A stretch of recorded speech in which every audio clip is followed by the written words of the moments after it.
ভালোবাসি বাংলা, সোনার বাংলা, বাংলা মানে কি বেঙ্গল। বালুচরি শাড়ি, মিষ্টির হাড়ি, ইলিশ চিংড়ি, ফুটবল। বাংলা মানে কি মিটিং, স্লোগান, মিছিলে হাজার গলা। বাংলা মানে কি নন্দনে ভিড়, একাডেমি বই মেলা। বাংলা মানে কি শুধুই অতীত কিংবা চলছে চলবে। আপনার সাথে বাংলা এখন প্রতিদিন কথা বলবে।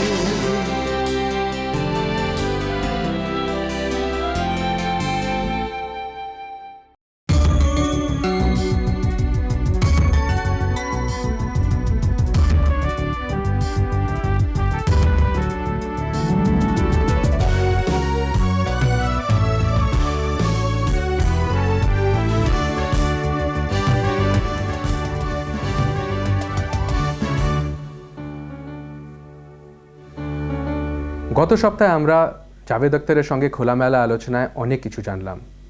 आज আমরা ওনার থেকে আরও কিছু জানব। कोई ऐसी पिक्चर का आप नाम बताइए जो कि आपने नहीं लिखी लेकिन आपको बहुत पसंद है, हिंदी पिक्चर।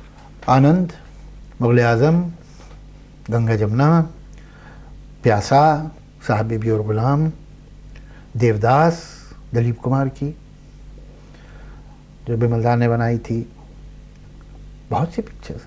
और आपकी लिखी हुई मूवीज? अपनी लिखी हुई पिक्चरें सबसे कि फेवरेट? अपने बारे में कोई भी नहीं, वो दूसरों को फैसला करने दीजिए। और गानों में जो आपने नहीं लिखे हों, जो लिरिक्स? ओह, बहुत लंबी लिस्ट है हमारे यहाँ। देखिए 50s और 60s में तो आप कोई मामूली सा भी गाना ले लेंगे, किसी मामूली सी पिक्चर, वो भी इतना अच्छा होता है। क्या गाने लिखे हैं इन्होंने। उस वक्त एक गैलेक्सी थी अच्छे राइटर्स की। साहिर, शैलेंद्र, मजरू, राजेंद्र कृष्ण, राजा मेहदी अली, कैफ़ी, जानिसार अख्तर, एस.एच. बिहारी, शवन रिजवी, ये सब ने क्या अच्छे अच्छे गाने लिखे हैं। मैं शायद एक दो नाम भूल भी रहा हूँ। शकील बदायूनी, सबने। आप मुझे जिस राइटर का बोलिए, मैं आपको उसके अच्छे अच्छे गाने बता सकता हूँ। सभी अच्छे लिखते थे। ये तो अब हो गया है कि कभी अच्छा गाना सुनते हैं तो हैरत होती है। ऐसा क्यों है? बहुत सी वजह हैं, इसकी एक वजह नहीं है। देखिए, गाना जो है वो फिल्म के नैरेटिव का हिस्सा है। लोग मुझसे पूछते हैं कि प्यासा जैसे गीत अब क्यों नहीं आते, कागज़ के फूल जैसे गीत अब क्यों नहीं आते। कागज़ के फूल के गीत या प्यासा के गीत, एक पिक्चर जिसका नाम हो जिंदा जला दूंगा, उसमें तो आ नहीं सकते। उसके लिए कहानी भी तो वैसी होनी चाहिए। वैसी कहानियाँ नहीं बनती हैं। एक चीज़ जो हम लोगों ने ज़िंदगी में एक्वायर की है वो है speed. But I am afraid that we have achieved speed at the cost of depth. एक शैलोनेस आ गई है चारों तरफ। वो सिर्फ फिल्म में भी नहीं, हर जगह है। ऊपर ऊपर चलते हैं लोग, गहराई नहीं है। This is an era of throw away lighters. ये प्रॉब्लम हो गया। तो कहानी मामूली, उसमें कोई डेप्थ नहीं। टेम्पो इतना, जब कहानी का तेज़ होगा तो म्यूज़िक भी आहिस्ता तो नहीं होगी, म्यूज़िक भी कहानी के साथ भागेगी। तो म्यूज़िक इतनी तेज़ी से भाग रही है कि उसमें जो शब्द हैं वो रजिस्टर ही नहीं होते। वो तो ऐसा लगता है कोई टेलीग्राम दिया गया है, तो वो भी उसमें एकदम पिस के रह जाते हैं। एक दूसरी तरफ हमारा जो एजुकेशन सिस्टम रहा है उसमें लिटरेचर की प्रायोरिटी कम हो गई थी। धंधे की कुछ बात करो, कुछ पैसा जोड़ो, मोरालिटी ये हो गई थी। तो भाई वो पढ़ो जिससे पैसा कमाने में मदद मिले। डॉक्टर बनो इसलिए नहीं कि डॉक्टर बनना अच्छी बात है, इंजीनियर बनो इसलिए नहीं कि इंजीनियर बन के तुम कुछ अच्छी बिल्डिंग बनाओगे, ब्रिज बनाओगे। ये सिक्योर जॉब्स है। तो एजुकेशन जो है वो इसलिए दी जाती थी बच्चे को, या आदमी लेता था एजुकेशन, कि इससे हमारी इकोनॉमिक सिक्योरिटी होगी। पोइट्री से क्या इकोनॉमिक सिक्योरिटी होगी, लिटरेचर से क्या होगी। तो ये सब बेकार चीज़ें हैं जो हमारे बड़े बूढ़े किया करते थे, इसे बंद करो। तो एक समय आया कि जब लिटरेचर जो है वो सेकेंडरी हो गया, मार्जिनलाइज हो गया। तो जब समाज में लिटरेचर मार्जिनलाइज हो जाएगा और पोइट्री मार्जिनलाइज हो जाएगी, तो जो फिल्म मेकर आते हैं वो भी समाज से ही आते हैं। कोई मार्स से या वीनस से तो आते नहीं हैं। उनमें वो सेंसिबिलिटी नहीं है पोइट्री की, जो कि आज से 40 साल पहले के फिल्म मेकर में थी। जो ऑडियंस भी है उसमें एक बहुत बड़ा तबका है जिसमें नहीं है, थैंक गॉड। मतलब अभी भी कुछ लोग हैं, एक सेक्शन है जो अच्छी पोइट्री को अप्रिशिएट करता है, अच्छे गाने को अप्रिशिएट करता है, और वो अब एनलार्ज हो रहा है। No thanks to the elders. कमाल की बात यह है कि अगर आप मिड 80s से मिड 90s के गाने देखेंगे तो इतने बुरे गाने हिंदी सिनेमा में कभी नहीं आए थे। लेकिन अब ये रियलाइजेशन आ रहा है, इसलिए कि जब भी कोई ठीक गाना आया तो उसे ऑडियंस ने लैप अप किया। तो फिल्म इंडस्ट्री वालों में आहिस्ता आहिस्ता ये समझ आ रही है कि नहीं भाई, गीत को थोड़े ठीक लिखे होने चाहिए। तो कुछ तो इम्प्रूवमेंट आया है, although lot is left to be desired even now. अगर आपको क्रिस्टल गेजिंग करना पड़े, आप तो फिल्म इंडस्ट्री में इतने सालों से हैं, इतने आपने पहले के टैलेंट देखे हैं और आगे भी उभरता हुआ सितारा लिरिक्स में कोई अगर आपको नहीं, बहुत बहुत टैलेंट है। अभी देखिए प्रसून जोशी बहुत अच्छा काम कर रहे हैं, अभी कई पिक्चर में काम कर रहे हैं। जी he is doing good work. और एक लड़का है सलीम बिदनौरी, वो बहुत अच्छे गाने लिख रहा है, मैंने उसके कुछ गाने सुने। और भी कई लड़के हैं। तो ऐसा थोड़ी होता है, लोग तो आते रहते हैं, टैलेंट दुनिया में ख़त्म थोड़ी हो जाएगा। अगर हम देखें डी जनरेशन सिर्फ ये हमारी इंडियन सोसाइटी का ही है कि ये ग्लोबल स्केल पे इस तरह का डी जनरेशन हो रहा है? देखिए, कहीं तो शायद ग्लोबल स्केल पे होगा, लेकिन मैं उस पर ज़्यादा दावा नहीं कर सकता। अब मैं आपको बताऊं कि मुझे तो नहीं पता ना कि इस वक्त उज़्बेकिस्तान में लिटरेचर का क्या हाल है, मुझे तो पता नहीं। तो मैं ग्लोबल, या सच बात तो है कि मुझे जापान का भी नहीं मालूम। चाइना में आजकल स्टूडेंट जो हैं वो पोइट्री पढ़ते हैं कि नहीं पढ़ते, मुझे पता नहीं। तो मैं पूरा ठेका तो लेने को तैयार नहीं हूँ, लेकिन हाँ, अपने समाज के बारे में मुझे पता है। और मैं I am very proud of a young generation. मैं ये दिल से समझता हूँ that they are better people than what we were और what we are। उनका वैल्यू सिस्टम, हम बड़ा दुख मनाते हैं, अरे साहब दुनिया तो तबाह हो रही, दुनिया नहीं तबाह, हम कर रहे हैं दुनिया तबाह। ये जो यंगर जनरेशन है, इसकी मोरालिटी, इसका सेंस ऑफ फेयरनेस, इसका एस्थेटिक्स हमसे बेटर है। अगर गड़बड़ है कुछ तो इसलिए कि अभी भी जो कंट्रोल्स हैं वो हमारे हाथ में, तो हम we are inflicting crudity on a younger generation. मगर give them half a chance and they will go for a better thing and they do. Javed साहब, हमारे व्यूअर्स जो हैं, आपके द रियल जावेद अख्तर जो कि घर पे हैं और नॉर्मल लाइफ लीड करते हैं, उनके बारे में जानना चाहेंगे। आपके क्या है, मतलब फेवरेट फूड क्या होगा आपका? देखिए, खाना वाना तो जो भी मिले अच्छा ही होता है। ख़ास तौर से आपने स्ट्रगल का जिक्र किया था ना, तो वो लोग जिन्होंने बहुत दिन देखे हो बिना खाने के, वो खाने की बड़ी रिस्पेक्ट करने लगते हैं। तो दुनिया में ऐसी कोई चीज़ नहीं जो मैं नहीं खाता, मैं सब खाता हूँ। हाँ, ऐसे खाने थोड़ा सा लेज़ी हूँ, इसलिए वो खाने ज़्यादा अच्छे लगते हैं जिन्हें कम मेहनत से खाया जा सके। जैसे चावल, जैसे कबाब, तो ज़्यादा चबाना नहीं पड़ता, फलों में केला। तो जिन्हें चबाना कम पड़े वो ज़्यादा आसान है। कोलकाता में आप क्या खाना पसंद करते हैं? मिष्टी दोई बहुत खाता हूँ मैं। मेरा इस शहर से रिश्ता बहुत अजीब है। बहुत बरस पहले, वो तो खैर मैं पहले आया था जब आपको बताया मैंने, फिर बहुत लंबा गैप आ गया। लेकिन एक दफ़ा मैं आया और उस ज़माने में यहाँ बुई मेला चल रहा था, और मैंने वो बुई मेला जाके देखा और वहाँ लेक्चर्स भी सुने, वहाँ डिस्कशंस भी होते हैं। मेरे लिए इस शहर का बुई मेला ऐसा ही है जैसे कोई रिलीजियस आदमी हर साल जो है वो तीरथ पे जाता है। मैं उस तरह से यहाँ के बुई मेला में आती हूँ। और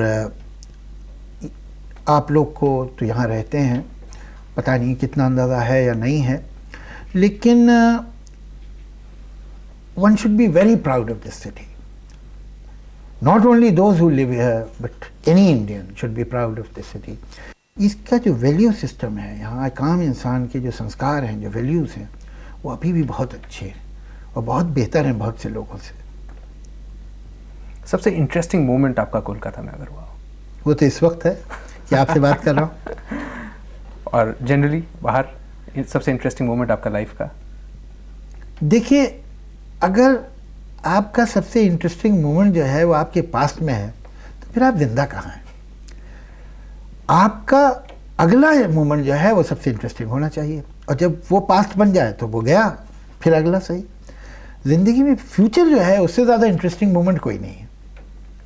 तो दुनिया जावेद अख्तर से क्या एक्सपेक्ट करेगी फ्यूचर में जो कि पहले न किया हो? देखिए, दुनिया जो है वो किसी से एक्सपेक्ट कुछ नहीं करती, दुनिया तो चलती रहती है। ये ज़रूर है कि अगर आप कुछ भला काम कर लें कोशिश करके तो दुनिया उसे अप्रिशिएट कर देती है, ऐसी बात नहीं है। मैं दुनिया से गिला नहीं करता कि दुनिया अप्रिशिएट ही नहीं करती, भाई काम तो कुछ करो पहले, वो कर लेती है। ज़रा है थोड़ी चौमुखी लड़ाई ज़रूर है। देखिए, जैसे आप बर्तन बनाते हैं मिट्टी के, तो पहले तो आप बहुत अच्छा बर्तन बनाइए, फिर उसे आपको बाज़ार में भी ले जाना पड़ेगा। अब आप अपने घर पे बना के रख लें और शिकायत करें कि देखिए मेरा बर्तन नहीं बिक रहा, कोई मेरा बर्तन देख नहीं रहा, तो वो तो नहीं चलेगा ना। तो कई बात है कि पहले आप काम अपना मेहनत से ईमानदारी से कीजिए, फिर उसे सही तरह से दुनिया के सामने प्रेजेंट कीजिए। आप ये कोशिश कीजिए कि लोग देख तो लें आपके काम को, वो कोई भी जतन कीजिए, इसको होना चाहिए ये काम भी। उसके बाद अच्छा काम होगा तो दुनिया ना किसी की दोस्त ना किसी की दुश्मन, उसे तो अच्छा काम चाहिए। आप अगर अच्छा काम देंगे वो आपको इज्जत देगी, प्यार देगी, सब कुछ देगी। कभी डायरेक्शन की तरफ आपका मन मुड़ा है? मैं तो फिल्म इंडस्ट्री में गया ही था डायरेक्टर बनने। मैं गुरुदत्त का बड़ा फ़ैन होता था कॉलेज डेज़ में, तो मैं सोचता था मैं जाके गुरुदत्त का असिस्टेंट बनूंगा और चंद साल बाद फिर डायरेक्टर बन जाऊंगा। तो मेरे जाने की किस्मत मेरी किस्मत में ही नहीं था उनसे मिलना। मैं गया, उसके 5-6 दिन बाद उनकी डेथ हो गई, तो मैं तो उन्हें कभी देख भी नहीं सका। कुछ दिनों में असिस्टेंट डायरेक्टर रहा कमाल अमरोही के साथ, फिर एक डायरेक्टर थे SM सागर, फिर एक डायरेक्टर थे ब्रिज। लेकिन हुआ ये कि जब मैं SM सागर और ब्रिज के साथ असिस्ट करता था तो ज़रा सा कोई सीन गड़बड़ होता था, मैं उसे ठीक कर देता, तो हर आदमी मुझसे सीन लिखाने लगता था। और उसके बाद हर एक इंसान मुझसे कहता था कि तुम्हें तो डायलॉग राइटर बनना चाहिए, तुम्हें तो राइटर बनना चाहिए। तो आहिस्ता आहिस्ता मैं राइटिंग में गया और वो कुछ ठीक काम चल गया, तो बस उसमें ही निकल गया, कुछ ऐसा हुआ। तो इतनी पुरानी अरमान कभी पूरा करेंगे? हाँ, मैं ये सवाल मुझसे लोग करते हैं और मैं कभी ऐसा नहीं कहता मैं नहीं करूँगा। मैं उनसे कहता हूँ हाँ हाँ क्यों नहीं। सो मैं आपसे भी कह देता हूँ, लेकिन मुझे अपने पे कुछ शक है। लेकिन आपके बेटे ने जो है आपकी इतनी पुरानी अरमान जो है हाँ, पूरी कहीं पे सेटिस्फैक्शन आया होगा? जी जी जी, बिल्कुल बिल्कुल। I am very proud of him. उसकी ये वजह नहीं है कि सिर्फ ये वजह नहीं है कि वो कामयाब हो गया। देखिए, कामयाब होना बहुत अच्छी बात है और बहुत खुशी की बात है अगर आप कामयाब हैं, लेकिन उससे भी ज़्यादा इम्पोर्टेंट बात यह है कि आप कामयाब क्या करके। उसने जो काम किया वो अच्छा था, वो गूंज नहीं था, अपने अंदर आवाज़ था, उसमें उसकी अपनी सेंसिबिलिटी थी। आमतौर से फिल्मों में तो क्या होता है, बेटे जब पिक्चर बनाते हैं तो अपने बाप जैसी पिक्चर बनाने की कोशिश करते हैं।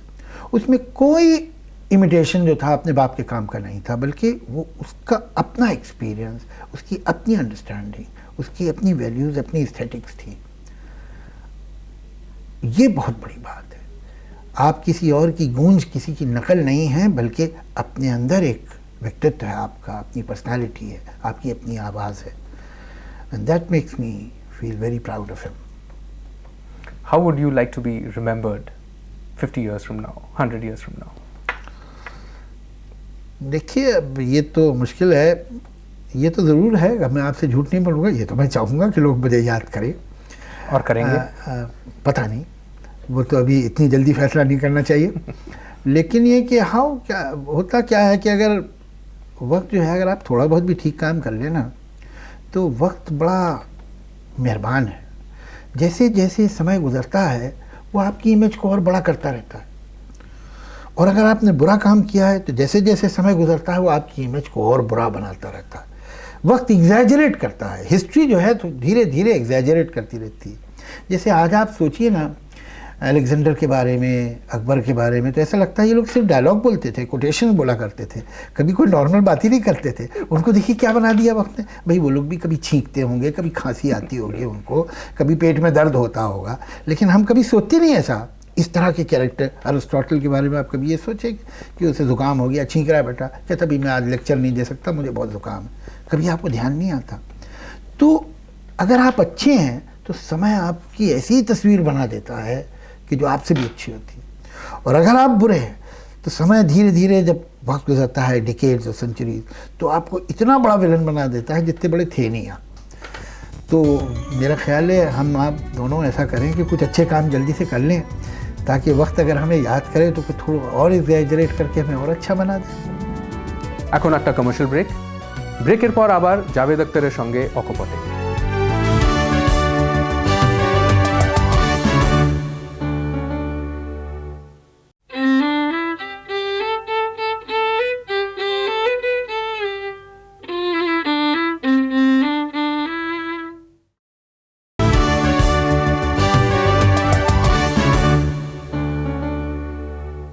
ব্রেকের পর আবার ফিরে এলাম कोलकाता के की नई पीढ़ी जो कि मैं तो इस शहर को देख ही रहा हूँ, आपने भी देखा होगा कि काफ़ी चेंजेस हो रहे हैं।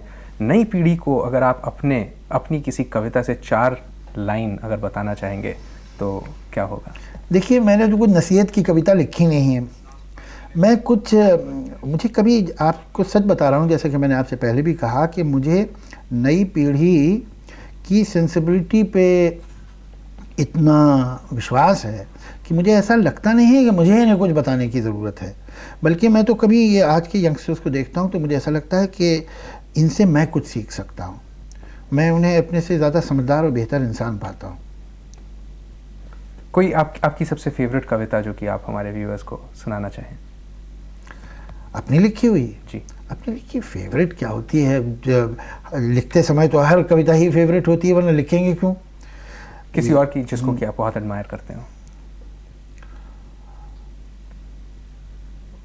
बहुत से शायरों को कोई कविता, खैर आप कह रहे हैं तो मैं कुछ सुना देता हूँ। बहुत छोटी सी एक कविता, इसलिए कि टीवी पे तो कुछ लंबा नहीं सुनाया जा सकता। एक छोटी सी पोएम है मेरी जिसका नाम है सुबह की गोरी। रात की काली चादर ओढ़े, मुंह को लपेटे, रूठ के सबसे सोई है कब से सुबह की गोरी। आँख न खोले, मुंह से न बोले, जब से किसी ने कर ली है सूरज की चोरी। आओ चल के सूरज ढूंढे, और न मिले तो किरण किरण फिर जमा करें हम, और एक सूरज नया बनाएं। रूठ के सबसे सोई है कब से सुबह की गोरी, इसे जगाएं, इसे मनाएं। बहुत ही सुंदर, थैंक यू। अगली फिल्म में आप एक रविंद्र संगीत का के कुछ लफ्ज़ यूज़ कर रहे हैं अपने लिरिक्स में, ऐसा? नहीं, मैं तो एक एल्बम बनाने के बहुत दिनों से, बल्कि बीच में मेरी विश्व भारती से बात भी हुई थी, मैं गया भी था वहाँ, और ये मेरे लिए बड़ी शर्म की बात है कि मैं अभी तक वक्त नहीं निकाल सका। मैं एक एल्बम बनाना चाहता हूँ जो कि उन्होंने मुझसे कहा था कि आप कीजिए, कि जिसमें हम 8 गीत रविंद्र संगीत के लेके वही ट्यून में उसी गीत को हिंदुस्तानी में ट्रांसलेट ऐसे करें कि वो उसी ट्यून में आए और उसी ट्यून में गाया जाए वो। तो ये करने का इरादा, हालांकि थोड़ा सा एक तरह से हुआ। पिछले दिनों एक साइंस इंस्टीट्यूट बना है बॉम्बे में, वो पीरामल्स जो एक ग्रुप है, उन्होंने कोई फॉरेन कोलैबोरेशन में बनाया है, तो उसका एक एंथम मैंने लिखा था जो कि बेस्ड ऑन टैगोर्स पोएम, जो कि उन्होंने उसके लिए लिखा था कि जब जगदीश बोस ने अपना इंस्टीट्यूशन बनाया था तो उसकी खातिर एक गीत लिखा था टैगोर ने। उस गीत के ऊपर को लेके और उसी ट्यून पे मैंने वो गीत, उसका वर्ड टू वर्ड ट्रांसलेशन तो हो नहीं पाता है, लेकिन उसका सेंस वही था। पंडित जसराज ने उसे गाया, उसे रिकॉर्ड किया गया, और प्रेसिडेंट ऑफ इंडिया आए थे, उन्हें इतना पसंद आया और उन्होंने बहुत अब्दुल कलाम साहब? जी, उन्होंने रिकमेंड किया कि भाई ये तो साइंस एंथम होना चाहिए। तो कुछ ऐसी बात वहाँ उनकी मिनिस्ट्री में भी गई है, देखिए। मगर खैर वो तो अलग बात है। मगर एक एल्बम मैं ज़रूर बनाना चाहूँगा, हालांकि मैं खैर क्या ट्रांसलेट कर पाऊँगा इतने बड़े शायर की शायरी, लेकिन फिर भी कम से कम अपना ट्रिब्यूट तो हम दे सकते हैं। एल्बम से याद आया कि आपकी पहली जो उर्दू पोएम्स की कलेक्शन थी वो 1995 में रिलीज़ हुई जी। कुछ 26 साल बाद, 1969 में आपने लिखना नहीं, शुरू किया? 79। ओके। तो 15-16 साल की समझिए मेरी राइटिंग का वो एक सिलेक्शन था। अभी तो उसे 10 साल हुए रिलीज़ हुए, मगर मेरा इरादा है कि इस साल के एंड तक अपना दूसरा कलेक्शन पब्लिश कराऊँ। आपने बहुत ही महान टैलेंट्स के साथ काम किया, जैसे कि सलीम साहब, और फिर म्यूज़िक में आके आपने जगजीत सिंह जी, नुसरत फ़तेह अली खान और आज ए.आर. रहमान, शंकर एहसान लॉय जैसे म्यूजिशियंस के साथ आप काम कर रहे हैं। कैसा होता है दो टैलेंटेड लोगों का साथ में आना, जुगलबंदी किस तरह का? कई बार सुनने में आया है कि ईगो क्लैशेस, आपके नहीं बट कुछ टैलेंटेड लोगों के हुए, आप किस तरह से वो मैनेज? देखिए, मुझे तो ऐसा लगता है कि कम टैलेंटेड लोग जो होते हैं उनमें ईगो ज़्यादा होती हैं और उनके ईगो क्लैश भी ज़्यादा होते हैं। जो सचमुच के टैलेंटेड लोग होते हैं उनमें कोई इतना ईगो नहीं होता, उन्हें उनके अंदर इतना इत्मीनान होता है अपने होने का कि उन्हें ये सब ईगो, ये टेंट्रम्स की ज़रूरत ही नहीं होती। ये तो मीडियोकर्स हैं जो अपने होने का सबूत मांगते हैं लोगों से कि मैं, आप पहले बताइए मैं हूँ कि नहीं हूँ। जिसे अपने होने पे विश्वास है वो थोड़ी ईगो दिखाएगा, वो तो सुन लेगा दूसरे की, हाँ बोलो भाई क्या बात है। तो ये जिन लोगों का आपने नाम लिया, चाहे वो रहमान हो, शंकर महादेवन हो या नुसरत फ़तेह अली हों, ये बड़े टैलेंटेड लोग हैं। इसमें तो खैर नुसरत साहब तो रहे नहीं, बड़े टैलेंटेड लोग थे, इसमें कोई शक ही नहीं। और वो शंकर भी है और वो ए.आर. रहमान भी है, तो इनमें कोई ईगो नहीं है, ये तो बड़े नॉर्मल लोग हैं। नुसरत साहब के साथ काम करके कैसा लगा? बहुत अच्छा लगा। He was a wonderful person, beside being a major talent है और जीनियस, उसमें कोई शक ही नहीं है। और ज़िंदगी ने उनके साथ बड़ी बेवफाई की। अगर वो मेरे ख्याल से 54 no not even, he was 50 when he died. वो आदमी अगर 2-3 बरस और ज़िंदा रह गया होता, वो तो अब दरवाजे पे पहुंचा था कामयाबी के, नॉक कर रहा था और दरवाज़ा खुल रहा था, तो वेस्ट ने एक्सेप्ट कर लिया था उसको। और अब जो उसके एल्बम बनने वाले थे वो तो ऐसे बनते कि दुनिया से निराले होते। वो उसी सिलसिले में जा रहे थे अमेरिका, और आदमी बहुत अच्छा था वो, वाकई जिसको कहते हैं कि सूफ़ी, सही मानों में एक वो सूफ़ी था, मलंग। उसके अंदर संगीत के अलावा कुछ था ही नहीं, इतना धुला हुआ आदमी था, सिर्फ संगीत और कुछ नहीं, मासूमियत थी, काम बस। बॉलीवुड गोज़ ग्लोबल, जैसे आपने बताया कि वो तो वेस्ट में उनका दरवाज़ा खुला ही था। बॉलीवुड गोज़ ग्लोबल, आजकल बहुत बातें होती है इस बारे में, आपका क्या टेक है इस चीज़ पे कि जिस तरह से हम लोग ग्लोबल जा रहे हैं? ग्लोबल क्या, ग्लोबल तो है ही है। एक तो खैर बॉलीवुड, मुझे टाइटल बिल्कुल नहीं पसंद है, ये should be called Bombay film industry. Bollywood क्या मतलब, it's not a poor copy of Hollywood that it should be called Bollywood. मैं I find it very derogatory. लेकिन ग्लोबल तो है ही है वो फिल्म इंडस्ट्री। भाई जिस फिल्म इंडस्ट्री की फिल्में 100 से ज़्यादा मुल्क में रिलीज़ होती हों, वो ग्लोबल नहीं है तो और क्या है, वो तो ग्लोबल ही है। प्रॉब्लम हमारा ये है कि जब तक यूएस और वेस्टर्न यूरोप में हम मार्केट न ढूंढें तब तक हमें लगता है ग्लोबल नहीं। बाकी इतना बड़ा एशिया, इतना बड़ा अफ्रीका, फार ईस्ट इधर, मिडल ईस्ट उधर, यहाँ तक जाके हम अपने को ग्लोबल नहीं महसूस करते। ये तो बड़ा हमारा इन्फीरियॉरिटी कॉम्प्लेक्स है, हमें इससे निकलना चाहिए। Yes, I mean if we conquer, if we find inroads in West Europe, wonderful.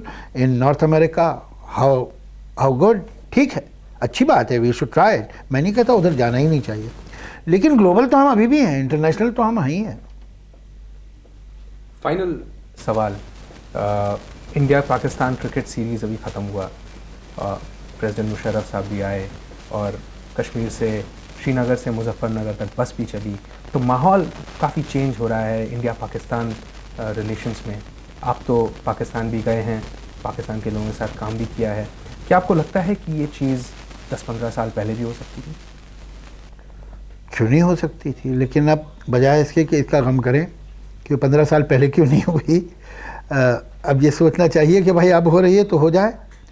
और मुझे तो बड़ा दुख होता है सिचुएशन को देख के। देखिए, सेकेंड वर्ल्ड वॉर ख़त्म हुई 1945 में। 1945 में ग्रेट ब्रिटेन जर्मनी पे और जर्मनी ग्रेट ब्रिटेन पे बम्बार्टमेंट कर रहे थे। फ्रांस के ऊपर उसने हमला किया था, जर्मनी ने ऑक्यूपेशन था और वहाँ रेजिस्टेंस था। आज उन्होंने कॉमन मार्केट बना ली है, दे हैव कॉमन करेंसी। 2 ही बरस का तो फ़र्क है। हिंदुस्तान पाकिस्तान का किस्सा 47 से शुरू हुआ। हम वहीं बैठे हुए हैं एक अन्नी की जगह पे, आगे बढ़ने को तैयार नहीं है। थोड़ी थोड़ी बातें होती हैं, उसमें भी खुश हो जाते हैं, जो कुछ हुआ है बहुत अच्छा हुआ है, लेकिन बहुत कम है, ये तो कुछ भी नहीं है, अभी तो बहुत कुछ करना बाकी है। और ये सब एक बेकार के झगड़ों में पड़े हुए हैं लोग। तो इससे मेरे ख्याल से हमें निकलना चाहिए। और एक बात जो है वो, जब सब कॉन्टिनेंट के लोग जितनी जल्दी समझें उतना अच्छा है, कि आप दुनिया का नक्शा उठा के देखिए तो आपको मालूम होगा कि कंट्रीज़ प्रोग्रेस नहीं करते हैं, रीजन्स प्रोग्रेस करते हैं। दुनिया के मैप में आपको कोई ऐसा मुल्क नहीं मिल सकता जिसके 2 तरफ गरीब मुल्क हों और वो खुद अमीर हो, नहीं हो सकता। ये तो हो सकता है कि यहाँ आके खुशहाली ख़त्म हुई और यहाँ से गरीबी शुरू हो गई। आप कह सकते हैं कि देखिए नॉर्थ अमेरिका तो कितना जो है कामयाब है, लेकिन उसके बाद मेक्सिको के हालात ठीक नहीं, लेकिन उधर कनाडा है उसके। कोई भी वर्ल्ड में आप देखेंगे मैप तो आपको मालूम होगा कि नॉर्थ अमेरिका एक हालत में है, साउथ अमेरिका दूसरी हालत में है, वेस्टर्न यूरोप एक हाल में है, ईस्टर्न यूरोप एक हाल में है, मिडल ईस्ट एक हाल में है, फार ईस्ट एक हाल में है। साउथ एशिया जो है उसे डिसाइड करना पड़ेगा कि हमें मिलजुल के ऊपर जाना है कि मिलजुल के नीचे जाना है। लेकिन जो कुछ है वो मिलजुल के ही होगा, तबाही या आबादी, खुशहाली या गरीबी, ये आप तय कर ले, लेकिन होगा तो मिलजुल के ही। ये बात अगर सारे जो मुल्क हैं इस रीजन के, चाहे वो इंडिया हो, पाकिस्तान हो, नेपाल हो, भूटान हो, बांग्लादेश हो, श्रीलंका हो, जितनी जल्दी ये लोग समझ जाएं उतना अच्छा। जाते जाते जावेद साहब, रविन्द्रनाथ टैगोर के सबसे फेवरेट अगर आपके कुछ लाइंस हो, आप हमारे दर्शकों को बताते हैं। देखिए, उनकी लाइनें मैं उन्हें बताऊंगा जो बंगला नहीं जानते या जो बंगाली नहीं है। बंगाली के सामने मेरी तो हिम्मत नहीं है रविन्द्रनाथ टैगोर को कोट करने की। आप हमारे स्टूडियो में आए जावेद साहब, इसके लिए बहुत ही हम बहुत शुक्रगुजार हैं और हम आपका धन्यवाद करते हैं कि आप हमारे पास आए और हमें ये मौका दिया। Thank you very much. Thank you.